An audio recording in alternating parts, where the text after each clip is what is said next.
So I wanted to talk about what I believe now to be one of the strongest units in the Tau Codex.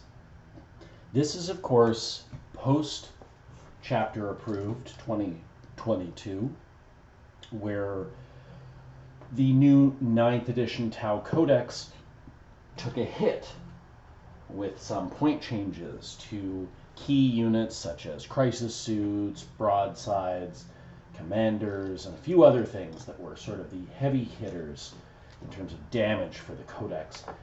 And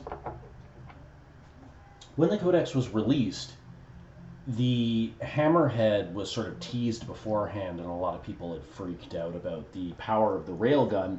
And the whole Codex came out, and it seemed as though the Hammerhead kind of flew under the radar because of the power of some of the other units. And I think that it's kind of written off because it doesn't have an invulnerable save. It's sort of your standard tank profile with toughness 7 and 3 up save. So it's easily dealt with dedicated anti-tank firepower, but I think it really shines for a few reasons. And I'll get into those. Firstly, though, a couple of modeling tips for the Hammerhead. When you buy it in the kit, you'll also get the parts for the Skyray, which look a little something like this. This one's a little altered because I got it secondhand and had to kind of cannibalize some pieces to finish it up. But you will get two pieces that look like this, these circular pieces, and you'll see them here as well, like that. So you'll get, oh, sorry, that's not on camera. So you'll get one that looks kind of like that, and then you'll get one that has this hole in it, which actually, if you look here, I've got it, is meant to put in a like a little dome. I put this little die in there because I didn't feel like paying for the long strike model, but you can kind of take those out and put them back in. So that being said, as you can see, mine are not glued down, and I would advise against it. You don't even really need to magnetize because they kind of just fit in place, and then the tank can be moved. And so what you can do is, if you decide to swap tanks, this one of course doesn't fit because it doesn't want to help me out right now, but if you wanted to change your tank up and not buy a whole other unit, then you could do it this way. Now, of course, the problem here is you couldn't have your Skyray missile ship and your Hammerhead at the same time, but you could have one or the other without spending the money on buying both kits. It's a very simple thing that kind of, I mean, the kit almost asks you to do it. This thing kind of pops on to this little hole here, and boom. And I've actually done it in such a way that I could pop this off and put that in there and turn it into a devilfish. Now, I know there's no burst cannon on the front, but that is easily rectified with some magnetization or something like that. So you can in fact get 3 vehicles because it's the same chassis for all 3, the Devilfish, the Hammerhead, and the Skyray. So all that to say, you don't have to buy a whole bunch of tanks if you want to test something out. You can buy a couple. It is nice to actually have a few of the chassis so you can like swap them out. And so I have 4 of this chassis here. So I've got 2 that I have as Devilfish, and they've got, as you can see, the burst cannon in the front. And then I always have these parts as removable in case I want to swap something out. So I could have, several Devilfish, I could have 2 Hammerheads, and, swap this out and have 2 Skyrays, that sort of thing. The other parts here can also be detached as well. So you could set it up to have the drones, you could have the smart missile systems, you could have the accelerator burst cannons, and that can allow you to swap things out, especially in this day and age where the weapons fall in and out of favor with the wind. I mean, we saw what happened to, you can see I've got these guys equipped with smart missiles, and now I'm kind of questioning smart missiles because of the big nerf to non-line of sight weapons across the board. they are still a solid option. The problem is you're paying the points premium for firing out of line of sight, and firing out of line of sight kind of sucks now. So either way, all that to say is a lot of these parts can be swapped and don't need to necessarily be glued down, so you're not,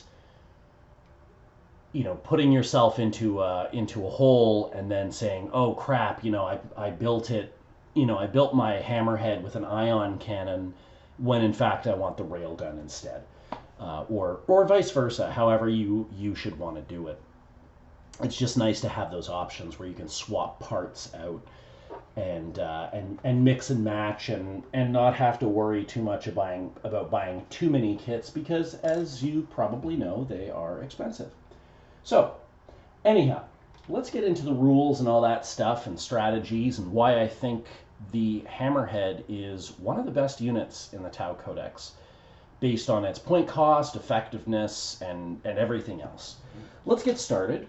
We'll have a look first at just the datasheet. So we're going to go to the Hammerhead datasheet in the 9th edition Tau Codex. So page 121. You'll see that it's power level 8. If you play that style, or points wise, it is 145 points base. Now that has not changed in the points update that just came out. Everything remained the same. The extra cost for the ion cannon, swapping for either accelerator burst cannons or smart missile systems for the secondary weapon, all of those costs remain the same as they are in the Codex.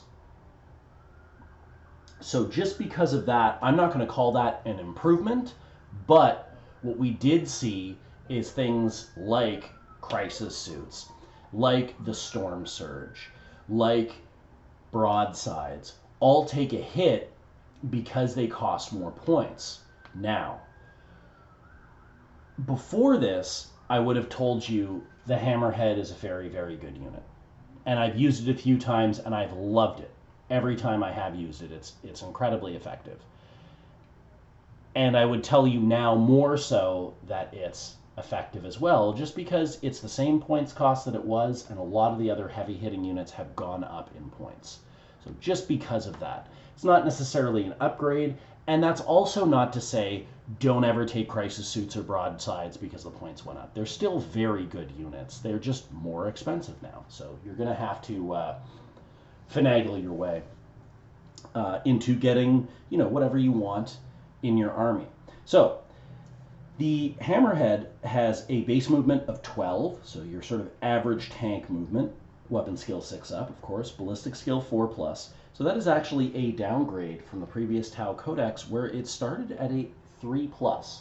But that was to sort of suggest that it had some sort of onboard targeting. I forget what exactly the rule was called. But in this case, or targeting array rather, in this case the targeting array has taken a different form, and we'll get into that later. Strength 6, that doesn't really matter. Toughness 7, that's the same. Wounds 14, so it went up by 1 wound. 3 attacks, leadership 8, 3 up armor. The profile is virtually almost the same as it was in the previous Codex, with the exception of the ballistic skill and the number of wounds. So we got another wound on the Hammerhead. I think 14 is a nice, chunky number. It's one of those things where 2 like spiking las cannons that deal 12 damage aren't going to knock it right off the table. And so it's going to take just a little bit more firepower to rip this thing apart. Now, it's by no means indestructible or even close to that, but having 14 wounds is nice on a sort of main battle tank. It's a nice niche number. So we've got a few weapon options. There's the main weapon, which is the turret here, and there's the secondary weapon, which are these 2 mini things right here, these domes in front.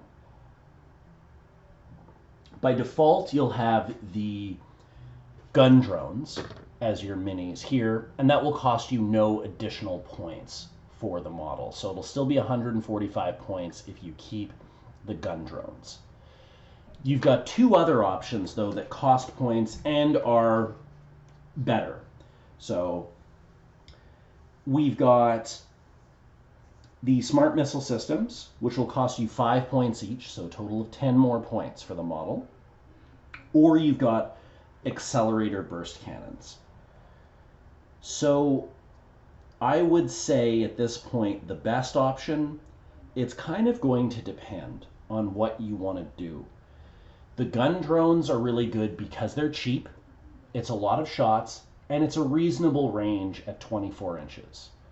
So it's not bad. Also, since the gun drones are attached to the model, you're getting the ballistic skill of the model, not the gun drones themselves. So that's nice. So it's the cheapest option and it's decent. It's a bunch of extra firepower. The accelerator burst cannons have slightly less range, but just a better profile overall. It's 8 shots each per accelerator burst cannon, and they're strength 6 and -1 AP. Very strong. And then we've got the smart missile systems. Now, I mentioned the nerf that happened to ignoring line of sight weapons, but that still only applies if you're firing out of line of sight. So if you're firing your smart missile systems and you can see the target, or rather the Hammerhead can see the target, you're not getting any of those negative debuffs. So you're still getting something that's got 30-inch range, 4 shots apiece, strength 5, -1 AP, and it ignores light cover, which shouldn't be overlooked. So it's still not a bad option, although the accelerator burst cannons just look better now because of the weird things you'll have to do with ignoring line of sight. Because, of course, if you do decide to ignore line of sight with these, it'll mean that whatever you're targeting will get a bonus to their armor, and you will get a debuff to your ballistic skill when firing these weapons. So it's almost not really worth it to fire out of line of sight unless you have, no other targets, or you want to try and drop a wound on something. But either way, there's a niche for all three options. I still do like the smart missiles because they've got good range, and realistically, with the main gun, you're going to be firing at range anyways. You're going to want these hammerheads as far back in your corner of the table as possible. You don't want them getting tied up in any kind of combats, none of that. So having the range 30, which is like, medium range, but the highest range of the secondary weapons, is a nice touch. Strength 5, AP -1, it's all good. You have the option to fire out of line of sight. It's not amazing, but it's doable. The accelerator burst cannons are your strongest and your most firepower. They just have the lowest range. And then the gun drones cost you no extra points. It's worth noting that at 145 points, this is actually a pretty cheap main battle tank. So having those gun drones on there might be a good call if you want to keep it as cheap as possible so you can fit in your other juicy units. Now, we're going to get to the main gun here. There are a couple of options. You've got two. You've got the standard default option, which I will argue is far and away the better option. Or you've got the somehow weirdly more expensive ion cannon. I think in the previous edition, the ion cannon was just better, and they carried that logic over to the current codex without actually carrying the oomph of the actual profile, or rather, the railgun just kind of surpassed it. So let's go through them now. The railgun is 72-inch range, basically the entire table.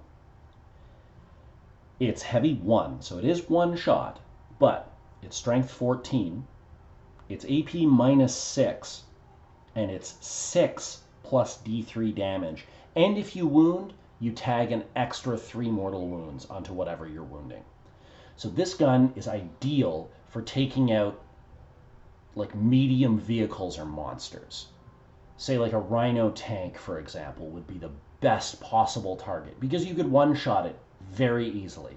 If you wound with this thing, a Rhino tank or a Predator tank or something of that variety, or a large monster, you kill it. Some tyrannid monster, let's say like a Carnifex or something like that, you kill it.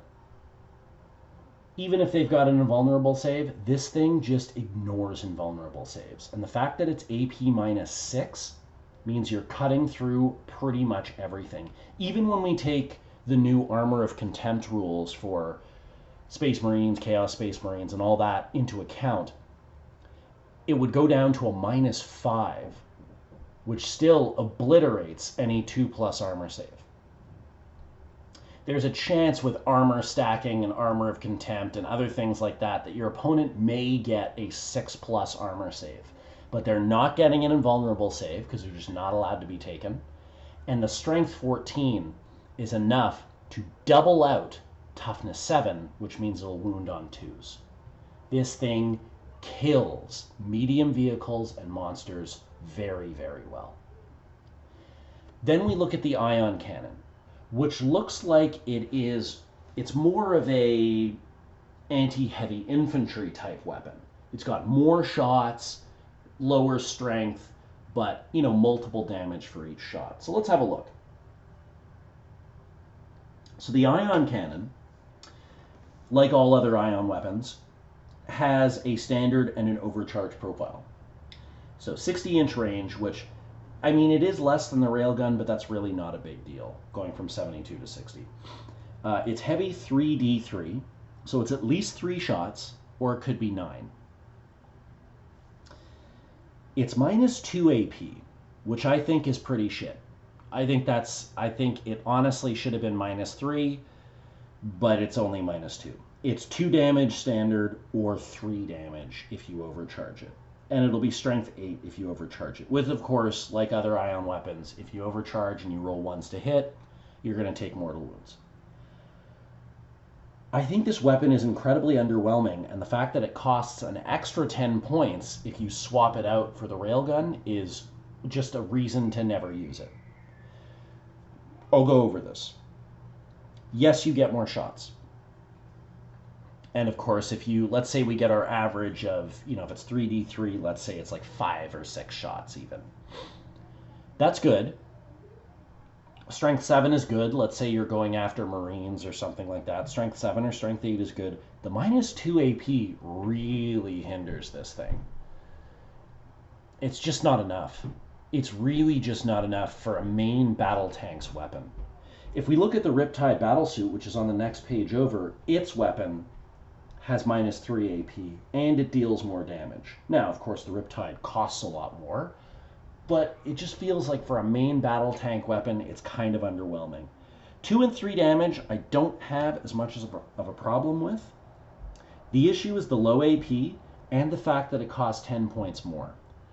So personally, I find the ion cannon to be kind of a shit option. If it was -3 AP, and if it didn't cost 10 points more, I would consider it. But as it stands, I'm railgun all the way.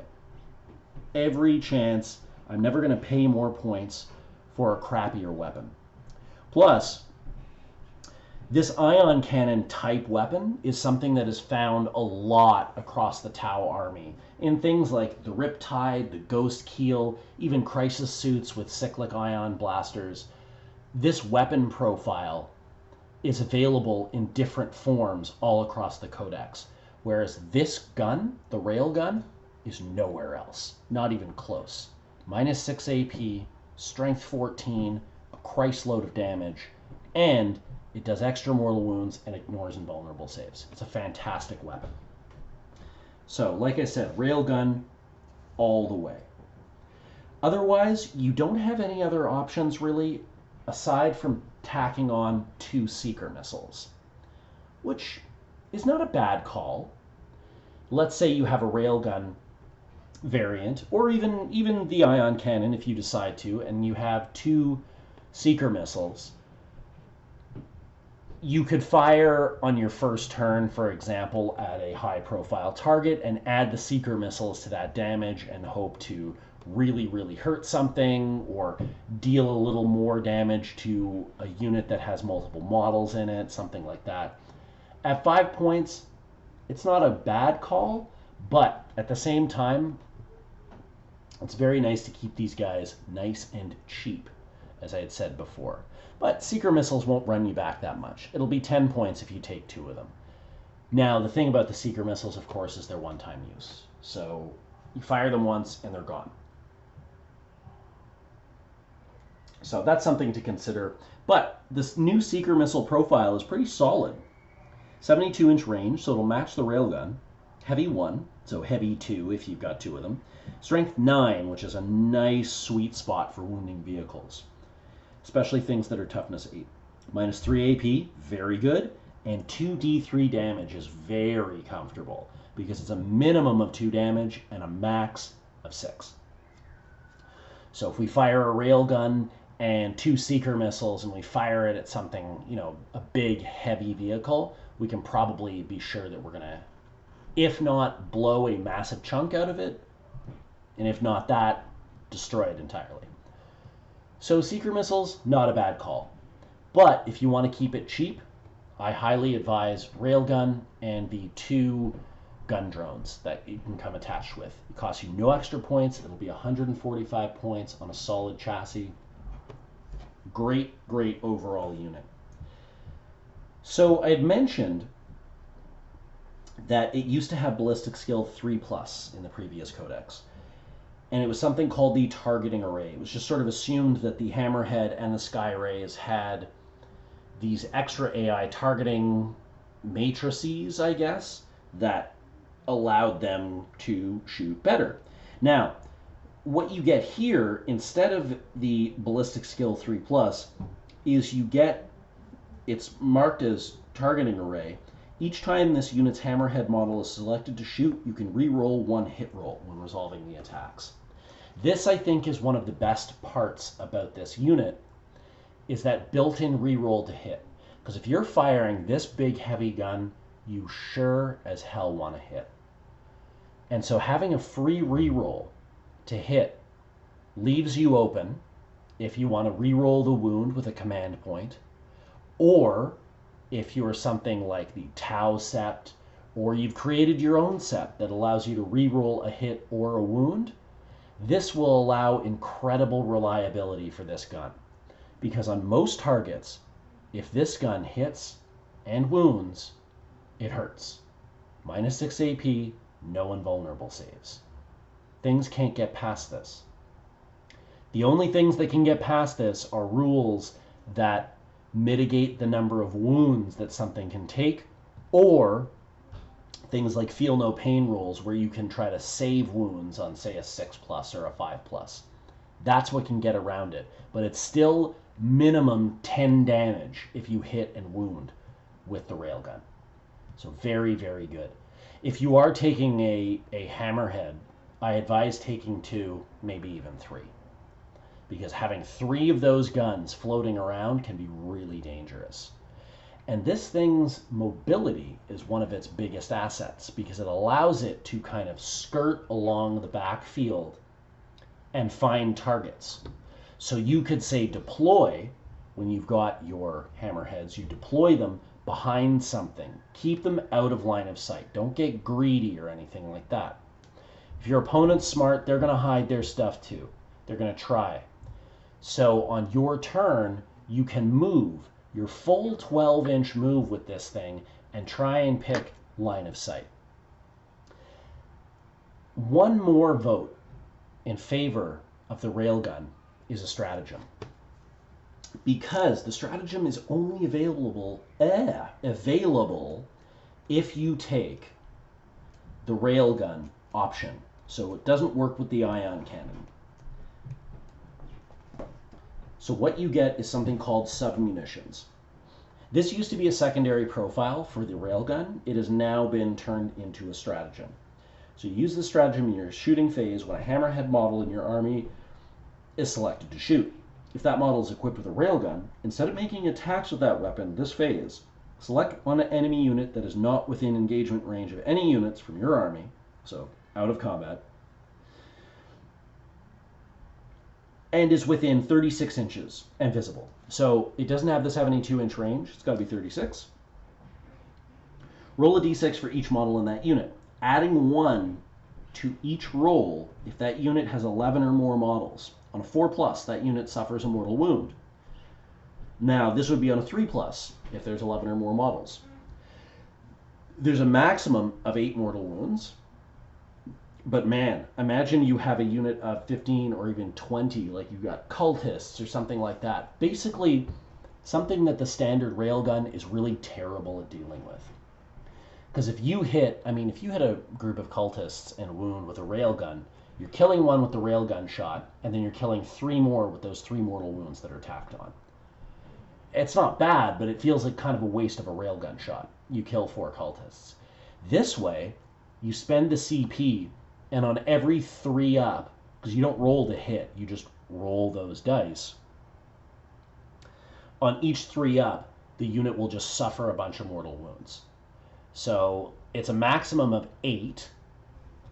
So even if you get, if you use that and decide like, okay, I don't have any targets really for the railgun that feel like, they're appropriate. Maybe there's like a squad with like 2 Marines left or something, or maybe no other targets in sight. You can still blast something that's kind of horde heavy. So that adds to the versatility of the railgun, which basically means you can target vehicles and monsters and really, really hurt them, or you can target a chaff unit that's like, 11 to 20 models, all with 1 wound or 1 or 2 wounds or whatever, and try and blast a few of those away. So it really adds a little bit of versatility. Then beyond that, we don't really have anything else. One thing to note, one bit of a drawback for the Hammerhead, is that when it explodes really big. For some reason, the Tau, like mid-range vehicles, the Hammerhead, the Skyray, and the Devilfish, everything basically with this chassis explodes really harshly. So if it explodes on a 6, everything within 6 inches of it takes D6 mortal wounds. It's brutal. So all the power that's inside this gun explodes and really, really damages things around it. So just keep that in mind. Otherwise, I think the Hammerhead gunship really fills a solid niche of a really, really strong, devastating gun. Tau have some devastating weaponry, but nothing quite like this. At least unless you want to pick up a Storm Surge. But I realize not everyone has one of those. So it's also, the Storm Surge is now like 400 points.